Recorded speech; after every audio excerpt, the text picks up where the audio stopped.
오늘 본문은 사도 바울이 에베소 교인들을 위해서 간구하는 기도의 내용을 담고 있습니다.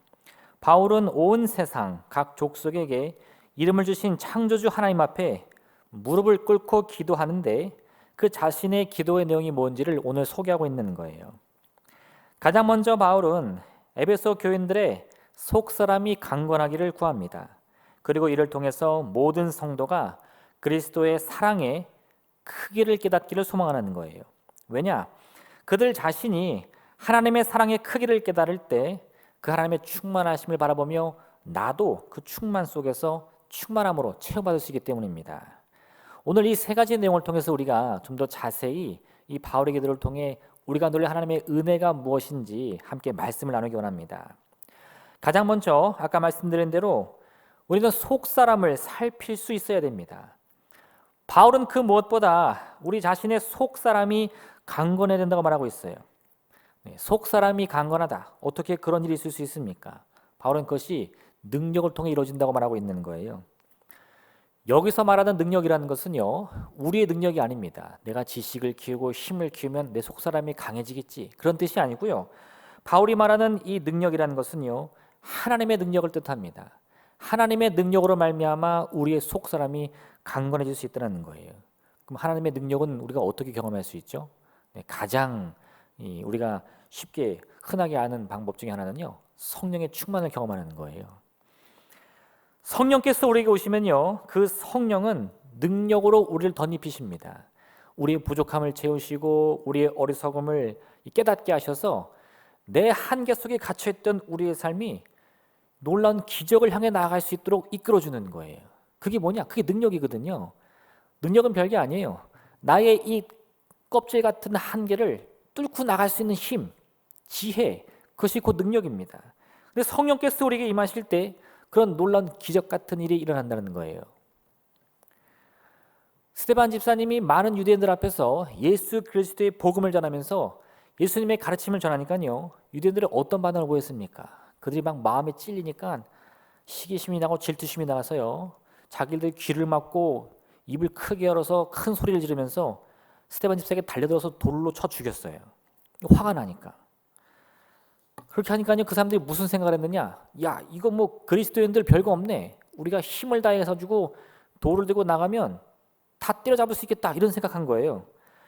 그것을 시작으로 이 유대인들이 예수님을 그리스도로 고백하는 이 유대 그리스도 공동체들을 핍박하기 시작합니다. 유대인들은 전통적으로 유대교만 믿잖아요. 예수님을 전혀 인정하지 않습니다. 지금도 그런데 그 당시에 예수님을 그리스도로 고백한다, 하나님의 아들로 고백한다, 그럼 이거는 유대인들 입장에서는 다 이단인 거예요. 그러니까 그 이단들을 박멸한다고 이 돌멩이를 들고 칼을 들고 몽치를 들고 쫓아가가지고 다 때려잡습니다. 유대인들이 달려드니까요, 이 교회가 버틸 힘이 없어요. 할렐루야. 이거 뭐 길을 가다가 정신 나간 사람이 몽둥이도 쫓아오면 어떻게 해야 돼요? 거기서 뭐 거룩한 척 할 필요 없습니다. 도망가야지, 안 그러면 그 몽둥이에 맞는 거예요. 그러니까 이 그리스도인들도 거기서 핍박을 피해가지고 흩어지게 되는 거예요. 또 그걸 보니까 유대인들이 신이 났습니다. 야, 이거 뭐 우리가 힘이 세가지고 그리스도교를 완전히 넘어뜨릴 수 있겠다. 교회를 완전히 작살낼 수 있겠다.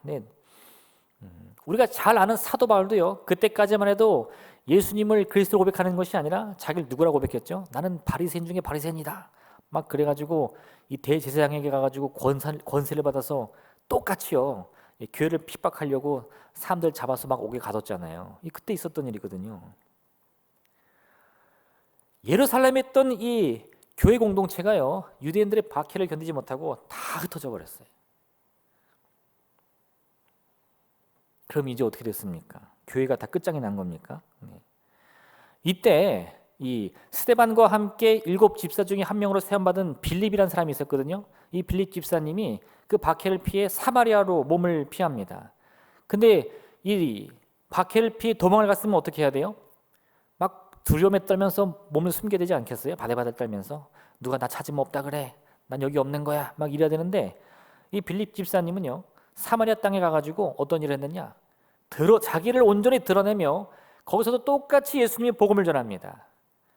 이거 여러분이 그냥 듣기에는 그런가 보다 할 수 있는데, 지금 이 빌립은 유대인이에요. 유대인인데 평생 상종도 안 하는 그 사마리아 땅에 핍박을 피해 가가지고는 사마리아인의 눈치도 봐야지, 유대인의 핍박도 피해야지, 이 진퇴양난에 놓여가지고 두려움에 떠는 것이 아니라 내가 있는 곳이 어디든 상관없이 예수님의 복음을 전하는 겁니다. 그들이 유대인이냐 사마리아인이냐 상관없어요. 내 앞에 누가 있다면 예수님을 전하는 거예요. 그러니까 정말 기적같이 그 사마리아인들이 이 유대인 빌립의 말을 듣고 그들도 똑같이 예수님을 그리스도로 고백하기 시작합니다. 그 역사가 일어나는 거예요. 그 성경에 그 말이 그대로 나오는데, 이 스데반 집사님의 죽음으로 이 위가 시작된 이 유대인들의 박해가 결국은 예수님의 복음이 예루살렘을 넘고 유대인의 땅을 넘어서 이 세계 각지에 퍼지는 기회가 됐다고 말씀하고 있습니다. 속 사람이 강건하다는 것은 이걸 의미하는 거예요. 문제가 찾아왔을 때, 위기가 찾아왔을 때 당장은 이 칼과 멍치 같은 그 문제가 나를 때려서 날 넘어뜨릴 수 있어요. 나를 순간에 두려움이나 공포로 몰아넣을 수는 있습니다. 근데 그것으로 내 인생이 끝나는 것이 아니고요, 그 위기가 기회로 바뀐다는 거죠. 어떻게 해요? 내가 능력으로, 하나님의 능력으로 내 속사람을 강건케 했기 때문이라는 거죠. 핍박을 피해 세상 곳곳으로 도망을 친 그 유대인들은요, 자기들을 패배자라고 생각하지 않았습니다.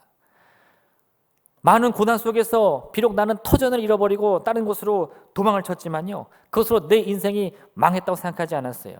오히려 그것을 새로운 기회로 여기면서 자신들이 거하는 모든 곳에서 예수님의 복음을 전하며 새로운 교회 공동체를 세우기 시작합니다. 그럼 이제 진짜 승리자는 누구입니까? 칼과 몽치의 힘을 의지해서 교회를 박해하던 유대인들입니까? 아니면 그런 끝없는 핍박과 고난 속에서도요, 예수님의 복음을 의지한 이 그리스도인들입니까? 우리가 겉사람만 따지고 보면 우리 자신을 내가 바라봤을 때요, 우리가 이 세상에서 내세울 만한 게 뭐가 있습니까?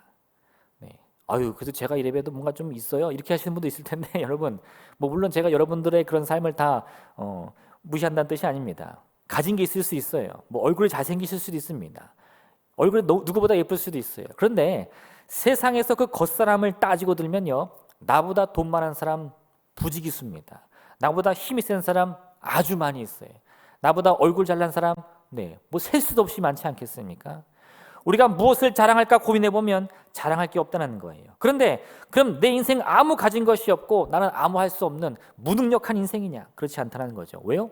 진짜 내 인생의 가치라는 것은 겉사람을 통해 나타나는 것이 아니라 내 속사람을 통해 나타나기 때문인 거죠. 우리 인생의 기쁨과 행복이라는 것은요, 이 겉사람을 통해 얻을 수 있는 게 아닙니다. 진짜 결정적인 이유와 근거는 우리 속사람의 강건함 속에 있는 거예요. 고린도 후서 4장 16절과 18절 이같이 말씀하는데, 그러므로 우리가 낙심하지 아니하노니 우리의 겉사람은 낡아지나 우리의 속사람은 날로 새로워지는도다. 우리가 잠시 받는 환난에 경한 것이 지극히 크고 영원한 영광에 중한 것을 우리에게 이루게 함이니, 우리가 주목하는 것은 보이는 것이 아니요 보이지 않는 것이니 보이는 것은 잠깐이요 보이지 않는 것은 영원함이라. 속 사람을요, 좀 이해하기 쉬운 말로 표현하자면 이렇게 표현할 수 있을 것 같아요. 우리의 마음, 혹은 우리의 생각, 혹은 우리의 영혼. 왜요? 성경의 말씀들을 보니 이 속 사람에 대해서 얼마나 많이 말씀하고 있는지를 우리가 알 수 있어요. 잠언 4장 23절 말씀은요, 모든 지킬 만한 것 중에 더욱 내 마음을 지키라. 생명의 근원이 이에서 남이라 말씀하고 있습니다. 로마서 10장 10절은요, 사람이 마음으로 믿어 의에 이르고 입으로 시인하여 구원에 이르느니라 말씀하고 있어요. 우리의 믿음의 근원은 어디서 납니까? 우리의 생명의 근원은 어디서부터 시작됩니까? 다른 게 아니에요. 내 마음입니다. 내 생각이에요. 우리 마음속 그 믿음이 나를 하나님의 의로 이끌고요, 내 그 생명의 강건함이 나의 생명을 지켜주는 힘이 되는 겁니다. 그래서 우리가 내 인생을 바꿀 만한 힘을 찾을 때 우리는 겉사람을 보는 습관을 버려야 돼요.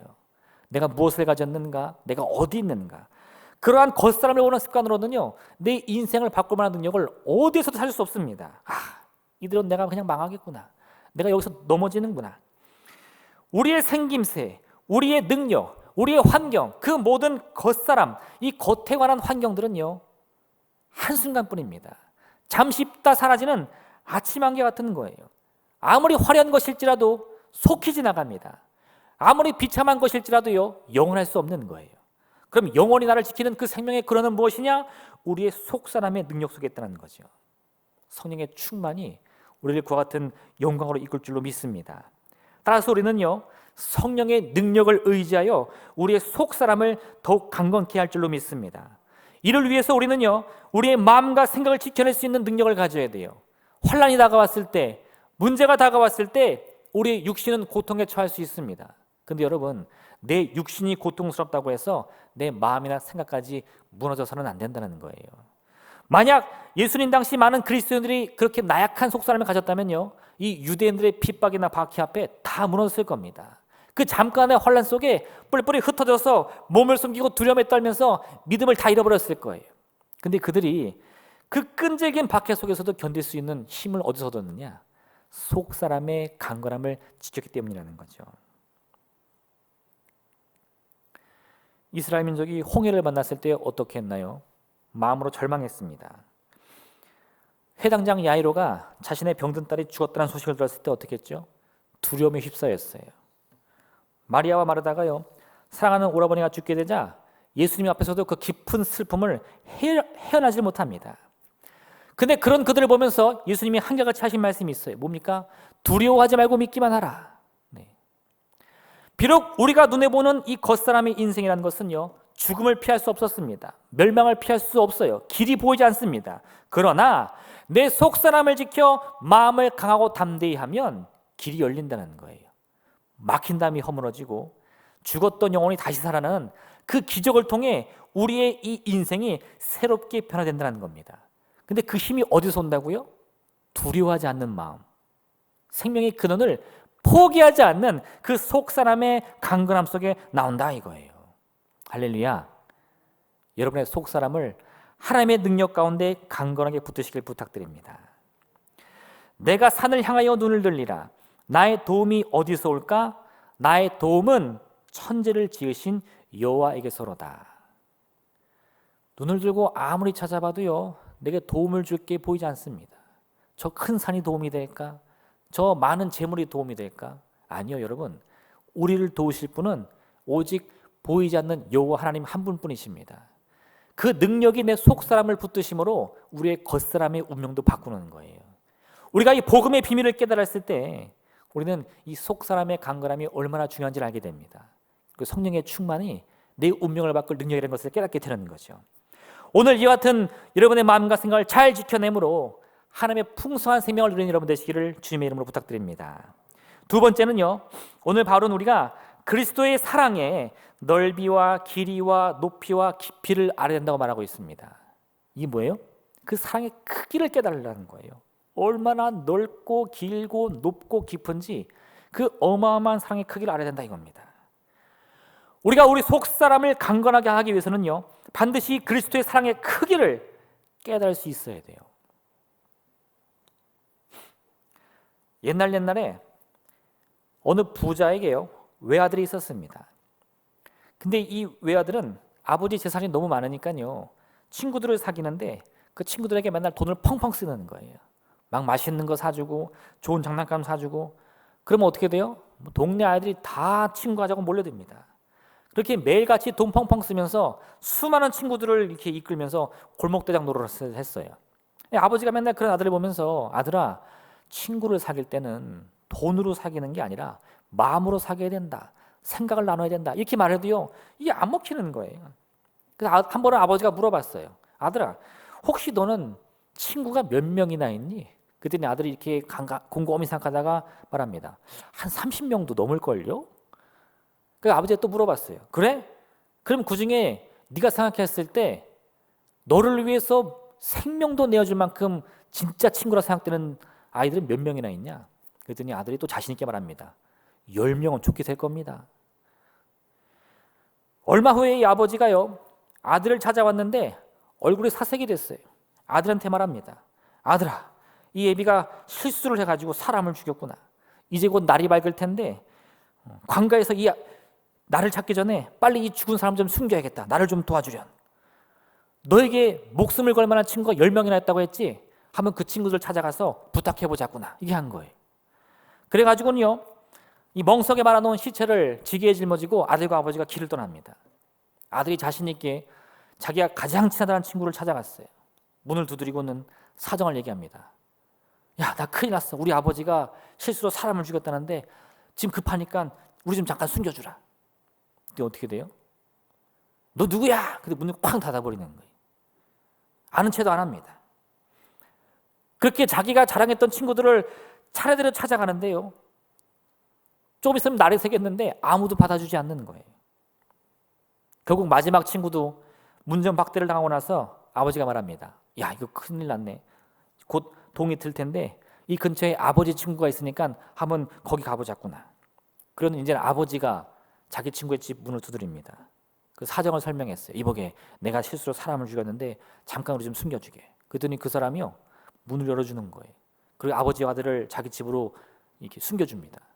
그런 긴히 말하는 거예요. 아니, 내가 시체야 뭐 얼마든지 숨겨줄 수 있겠지만 이런 일을 벌이고 어떻게 우리가 안전할 수 있겠는가. 나와 함께 관에 가서 자수를 하세. 아버지 설득하는 거예요. 그때서야 아버지가요, 사실을 말합니다.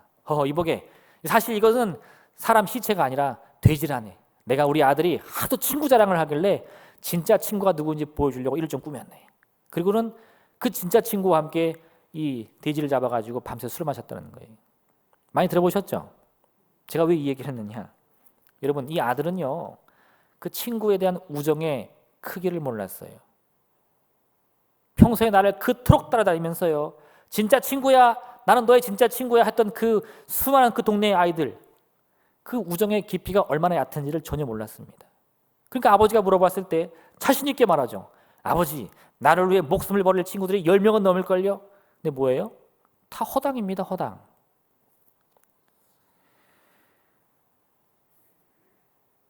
참된 우정, 참된 사랑이라는 것은요, 어떤 환경이나 조건도 넘어설 수 있어야 됩니다. 그것이야말로 진정한 사랑이라는 거죠.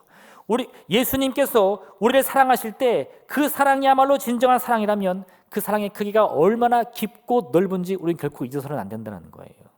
그게 자랑 삼아 나 주님의 사랑받아 라고 말할 것이 아니라 내가 받는 그 사랑의 크기가 얼마나 큰지를 우리는 마음 깊이 깨달아야 한다는 거예요. 호세아 11장 8절을 보면요, 하나님이 이 범죄한 이스라엘 향해서 이렇게 말씀하십니다. 에브라임이여, 내가 어찌 너를 놓겠느냐? 이스라엘이여, 내가 어찌 너를 버리겠느냐? 내가 어찌 너를 아드마같이 놓겠느냐? 어찌 너를 스범이같이 두겠느냐? 내 마음이 내 속에서 돌이키어 나의 긍휼이 온전히 불붙듯 하도다. 호세아 시대 이스라엘은 이미 이 범죄, 그 악의 깊이에 도달했습니다. 도무지 용서받을 기미가 보이질 않아요. 하나님이 그들에게 아무리 심판의 메시지를 전해도요, 들은 채도 하지 않습니다. 근데 하나님이 이스라엘을 심판하시느냐? 아니라는 거예요. 심판받아 마땅한 이스라엘 향해서 하나님의 마음이 어떤 마음이라고요? 긍휼이 불붙듯 타올라서 용서할 수밖에 없다는 겁니다. 이게 뭐예요? 이게 진짜 부모의 마음이에요. 우리를 향한 그리스도의 사랑의 깊이는요, 우리가 헤아릴 수 있는 그런 사랑이 아닙니다. 어떤 조건이나 계산으로 주어지는 사랑도 아니에요. 순식간에 타오르는 불꽃처럼요, 그 마음에 우리의 죄에 대한 분노와 징벌이 가득하다가도요, 그 모든 생각을 다 사라지게 하고 온전히 불붙는 그 긍휼과 사랑으로 덮을 만큼 크신 거라는 겁니다. 그게 우리를 위한 주님의 사랑이라는 거죠. 하나님은요, 우리를 절대 포기하지 않으세요. 성경은 그걸 어떻게 표현하고 있죠? 우리를 고아와 같이 내버려 두지 않는다 이겁니다. 어떤 순간에도 하나님이 우리의 참된 부모가 되어주신다 이거예요. 아무리 자식이 버릇이 없다고 한들요, 그럼 버릇없는 자식을 포기할 부모가 있겠습니까? 세상 모두가 그 아이를 비난하고 멸시해도요, 부모만큼은 그 자녀를 품는 법이에요. 왜요? 그 사랑에는 끝이 없으니까. 아버지의 재산을 가지고 나간 탕자 어떻습니까? 허랑방탕하게 다 돈을 탕진해버렸어요. 그 후에 자기의 착각을 깨닫습니다. 아, 내가 아버지 마음에 큰 상처를 남겼구나. 내가 나대로 잘 살 수 있을 줄 알았는데 아버지의 마음에 상처만 주고 아버지의 재산을 다 써버리고 정말 부르자식이 되었구나. 그런 죄책감이 드니까요, 이 탕자가 집으로 돌아갈 수가 없어요. 돼지를 치는 일을 할지언정 아버지 밑에 들어갈 수가 없습니다. 결국은 굶주려 죽게 된 지경에 이르러서야 어쩔 수 없이 아버지 집을 향해 가는데 뭐라고 마음먹죠? 이제는 아버지의 아들이 아니라 종 중에 하나로 여겨주소서. 인연을 끊겠다는 거예요. 이제는 아버지랑 나랑은 관계가 없이 내가 굶주려 죽게 됐으니까 그 배만 좀 채워달라고 간절히 간구하려고 하는 겁니다. 왜요? 아버지가 나를 용서를 안 해줄 줄 알았거든요. 이런 나를 우리 아버지는 용서 못하겠지. 내가 손이 발이 되도록 싹싹 빌어야겠다. 그 생각하고 간 거예요. 근데 어떻습니까? 이 아들은 아버지의 사랑의 크기를 몰랐어요. 그 사랑이 얼마나 큰지 자신의 모든 죄와 허물을 다 덮고도 남을 만큼 크다는 사실을 몰라가지고요, 배를 굶으면서도 그 멸시를 당하면서도 돼지를 치는 종노릇을 하면서도 집을 돌아갈 생각을 못했다는 겁니다. 결국은 그 생명이 끊어질 지경이 돼서야 아버지 집에 가가지고 싹싹 빌려고 왔는데 어때요? 그때서야 깨닫는 거예요. 이게 아버지의 사랑이구나. 여러분, 우리가 내 속사람의 강건함을 하나님의 성령의 능력을 의지하여 채울 수 있다는 것은요, 하나님의 그 한량없는 사랑을 전제하고 있는 겁니다. 무엇을 구하든 내가 무엇을 원하든 하나님이 반드시 내 기도에 응답해 주시고 나를 채워주신다는 그 확신이 있어야 된다는 거예요. 하나님의 사랑을 깨닫지 못하는 사람들은요, 문제 가운데 괴로워하고 슬퍼하고 고통스러워하면서도 어떻게 해요? 아유, 하나님 내 기도 들어주시겠어? 내가 이렇게 죄가 많은 인생인데 이런 날 하나님이 용서해 주시겠어? 고민은 하는데 기도하지 못해요. 구하지 못합니다. 차마 그 마음에 이 찔림이 있어가지고요, 하나님 앞에 나가지를 못해요. 근데 여러분, 세리의 기도를 기억하세요. 그 부끄러운 와중에도 그 세리는요, 주님 앞에 나와서 얼굴을 하늘로 들 수 없을지언정 바닥에 고개를 쳐박고 눈물로 기도합니다. 하나님 나를 불쌍히 여겨 주옵소서. 왜요? 하나님의 사랑의 크기를 믿고 있었기 때문인 거예요. 여러분, 하나님의 손이 짧아서 우리를 구원 못하시는 것이 아닙니다. 우리의 생각이 작아서 하나님의 사랑을 다 담지 못하기 때문에 그 앞에 나가지 못하는 거예요. 주님의 그 측량할 수 없는 사랑의 크기, 그 넓이와 깊이를 여러분 깨달으시길 부탁드립니다. 어떤 환경 속에서도요, 어떤 문제와 고난 속에서도 우리의 어떤 허물도 다 덮어주실 그 사랑에 여러분의 인생을 맡기시길 부탁드립니다. 그게 우리의 속사람을 강하게 하는 유일한 방법인 거예요. 마지막 세 번째는요, 우리가 이와 같이 주님의 그 사랑을 의지하여서 내 속사람을 강건하게 하고자 할 때요, 우리는 하나님의 충만을 누리게 됩니다. 오늘 바울은 마지막으로 하나님의 충만하심을 통해 우리가 그 충만함을 누리라고 말하고 있습니다. 이 말을 우리가 잘 이해해야 되는데요, 하나님의 충만을 누린다, 무슨 뜻입니까? 하나님은 충만하신 분입니다. 하나님은 위대하신 분입니다. 그걸 바라보라는 게 아니에요. 바울이 말한 하나님의 모든 충만하신 것으로 너희에게 충만하게 하시길 구하노라 라는 오늘의 이 선포는요, 하나님이 충만하신 분인 것을 우리가 믿는다면 그 충만함이 나의 것이 될 수 있도록 간구하라는 거예요. 할렐루야, 의되십니까? 하나님의 충만함이 나의 충만함이 될 수 있도록 노력하라는 거예요. 어떻게 해요? 자, 여러분, 우리 인간은요, 본능적으로 이 나보다 큰 자를 존경하는 그런 습성이 있습니다. 나보다 힘이 센 사람 혹은 나보다 능력이 많은 사람을요, 왠지 경외하는 마음을 갖게 돼요. 이게 고대는 어떻게 나타났느냐? 옛날 사람들을 보면 이 문명이 잘 발달하지 않았을 때요, 그때는 이 사람들을 보니까 막 이 힘센 동물들을 신으로 섬겨요. 막 곰을 신이라고 부르고 호랑이를 신이라고 불러요. 그 우리나라도 옛날 얘기도 보면 호랑이 많이 나타나죠. 호랑이가 어흥 나타나가지고 잡아먹는다. 근데 꼭 그런 얘기만 있는 것이 아니라 막 호랑이가 산신령처럼 산을 돌보고 마을을 지킨다, 이런 얘기도 되게 많아요. 왜요? 그 호랑이의 강함에 마음을 뺏긴 거예요. 그래서 그 호랑이를 신처럼 받드는 겁니다. 지금이라고 다를까요? 아니요. 여러분, 지금도 한번 보세요. 공부 잘하는 사람, 능력 많은 사람, 우리 재벌들 혹은 연예인들, 사람들 얼마나 좋아합니까? 뭐 누구 재벌이 이런 얘기를 했대, 연예인들이 뭐 누굴 좋아한대, 그럼 막 뉴스에 나오죠. 그럼 사람들이 저기 뭐야 하면서도 또 다 봐요. 막 관심을 가져요. 왜요? 그런 사람들을 위대하다고 생각해서 이 본능적으로 뭔가 흠모하는 마음이 생긴다는 거예요. 그게 우리 본능입니다. 근데 여러분, 세상의 권력자들, 부자들, 연예인들을 따르는 것이 우리에게 무슨 유익이 있습니까? 사실은 아무 관계가 없어요. 바울이 말하는 이 하나님의 충만함을 누리라는 것은요, 이렇게 우리가 본능적으로 나보다 큰 자를 섬기라는 그런 뜻이 아닙니다.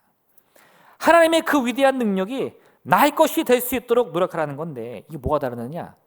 우리가 이 높은 자들, 이 권세 있는 자들이나 유명한 사람들을 섬기는 것은 사실 나에게 아무 유익이 안 됩니다. 그런데 하나님의 충만함을 바라보는 것은 나도 곧 충만함을 누릴 수 있는 기회가 되는 거예요. 바울은 우리 자신이요, 우리의 모든 삶을 하나님의 충만함 속에 맡기는 것을 말하고 있는 겁니다. 이걸 제가 비유를 해보자니까 이렇게 생각이 들더라고요. 하나님의 충만함이라는 것은요, 끝이 없는 이 바다와 같아요. 그 바다가 얼마나 큰지 세상의 모든 것을 다 그 바다에 넣어도요, 그 바다는 채워지지 않습니다. 그 인간의 그 옛날에 이 기술로 아주 자랑했던 배가 하나 있죠. 타이타닉이라고. 그 당시만 해도 가장 크고 가장 위대하고 가장 빠르고 절대 침몰하지 않는다, 막 침이 많도록 자랑을 했는데요, 어떻게 됐어요? 바닷속에 꼬록 들어갔어요. 그럼 바닷물이 넘쳐납니까? 그 위대한 배가 바다에 들어가므로 이 바다가 거대한 변화를 맞이합니까? 바다는 꿈쩍도 안 합니다. 그 아무것도 아니에요. 하나님의 충만함이라는 것은요, 바로 그거 같습니다. 모든 것을 채우고도 남칠 만큼 너무나 위대해요. 그래서 우리가 그 안에 내 자신을 다 던져버리면 나도 그 바다의 충만함을 누릴 수 있게 되는 거예요. 우리 인간은 근본적으로 만족이라는 것을 할 수 없어요. 아무리 내가 맛있는 것을 많이 먹어도요, 만족을 할 수 없습니다. 오늘 맛있는 걸 먹어도 내일 또 생각이 나죠. 할렐루야. 오늘 저녁 뭐 드시고 오셨어요? 네. 만족 좀 하셨나요? 오늘 맛있게 먹었으니까 내일은 어떻게 한번 금식기도 하루, 이게 할렐루야. 네, 절대 안 되죠, 그죠? 오늘은 오늘이고 내일은 내일이고. 네. 그게 우리 인간의 마음입니다. 그런데요, 그런 우리가 유일하게 만족할 수 있는 그 충만을 경험하는 순간이 언제냐? 하나님의 이 충만이라는 바다에 나를 던질 때예요. 할렐루야. 바울은 지금 그걸 원하는 거예요. 그 바다를 바라보면서 야, 저 바다 참 크고 넓구나, 그저 감상하라는 게 아닙니다. 그 위대함을 흠모하며 바라보라는 것이 아니에요. 그 위대함 속에 나의 모든 것을 던져놓고요, 나를 채우라는 거예요. 이걸 위해서 우리가 해야 할 일이 뭐냐?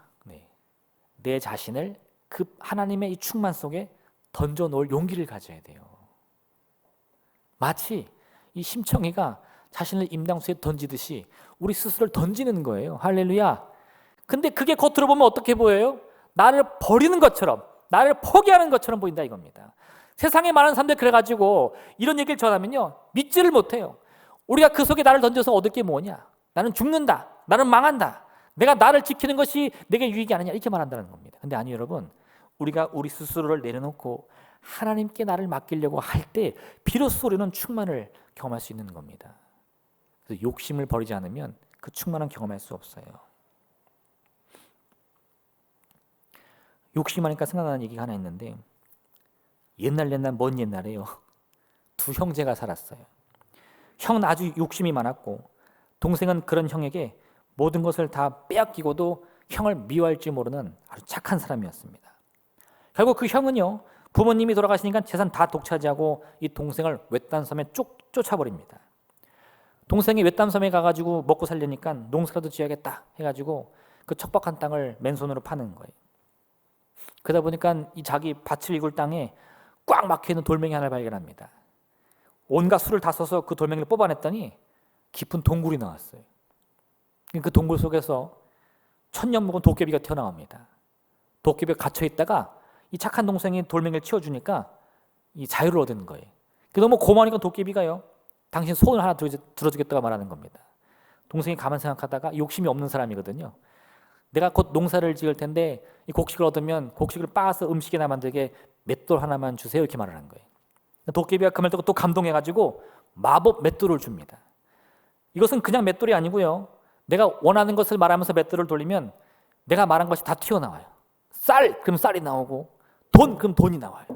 마법 맷돌입니다. 이 동생이 그 맷돌 덕분에 순식간에 부자가 됐어요. 형이 또 어떻게 해요?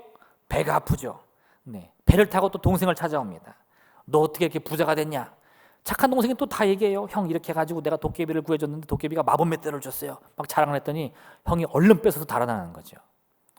근데 문제는 이 도깨비가 이 맷돌 사용법을 알려줄 때 이 맷돌은 한 번 움직이면 절대 멈추지 않는데 주문을 외워야 된다는 거예요. 덩궁 덩궁 딱 이렇게 말해야지 딱 멈추지. 그 주문을 안 외우면 맷돌은 계속 돌아갑니다. 그래서 동생이 형이 또 어떻게 될까봐 형님 내 얘기 좀 들으세요 하고 부르는데 귀 들은 채도 안 하고 맷돌을 숨쳐가지고 도망가는 거예요. 배를 타고 육지로 가다가 이 배 안에서 마음 급한 형이요 욕심을 부려가지고 내가 이제 부자가 되겠구나 하고 고민을 했어요. 내가 맷돌로 뭘 만들까? 뭘 만들었죠? 할렐루야 이 얘기 못 들어보셨어요? 소금. 그 당시에 소금 얘기하니까 야 내가 소금을 많이 만들어서 팔아야겠다 그래가지고 맷돌을 돌리면서 소금아 나와라 그런 거예요. 그럼 배에서 소금이 막 쏟아지기 시작합니다. 처음엔 기분이 너무 좋죠. 그게 우리 인생이에요. 맷돌에서 처음에 소금이 나오기 시작하면 어떻게 해요? 너무 행복합니다. 근데 여러분 우리 인생이라는 것은 작은 나룻배와 같아요.